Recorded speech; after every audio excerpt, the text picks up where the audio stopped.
வணக்கம். வரைவு வாக்காளர் பட்டியல் டிராஃப்ட் லிஸ்ட் எஸ்ஐஆர் 2026 தமிழ்நாட்டுக்கு வந்துவிட்டது. எப்படி அதுல உங்க பெயர் இருக்கா அப்படின்னு தேடலாம் அப்படின்னு சொல்லி சுருக்கமா சொல்லிடுறேன்.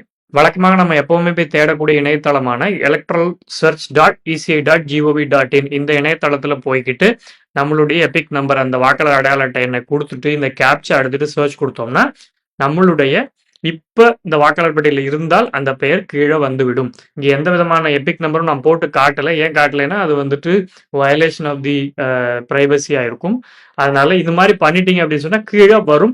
அதை எப்படி நீங்க வந்து உறுதிப்படுத்திக்கலாம் நம்மளோட தானே அப்படின்னு பாத்தீங்கன்னா பெரும்பாலும் அதுல சீரியல் நம்பர் வந்துட்டு மாறி இருக்க வாய்ப்பு இருக்கு. ஏன்னா இப்ப நிறைய பேர் நீக்கிருக்காங்க எல்லாம் இருக்கு இல்லையா. அதனால நீங்க எஸ்ஆர் ஃபார்ம்ல உள்ள உங்களுடைய சீரியல் நம்பர் பூத் நம்பர் கூட மாறி இருக்கலாம். பூத் அதே இருக்கும், பூத் நம்பர் மாறலாம். ஏன்னா பூத்துகள் வந்து கூட்டியிருக்காங்க. அதனால பூத் நம்பர் மாறி இருக்கலாம், சீரியல் நம்பர் மாறி இருக்கலாம், வேற ஏதாவது நீங்க மொபைல் நம்பர் கொடுத்தீங்கன்னா அது அப்டேட் ஆயிருக்கும். ஸோ அதை வச்சு நீங்க பாத்துக்கலாம்.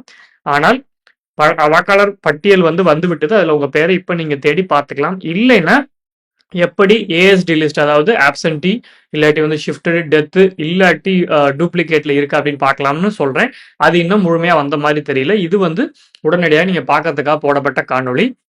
இதை தேடுறதுல ஏதாவது குழப்பம் இருந்தால் கமெண்ட்ல கேளுங்க, கண்டிப்பா சொல்றேன். நன்றி, வணக்கம்.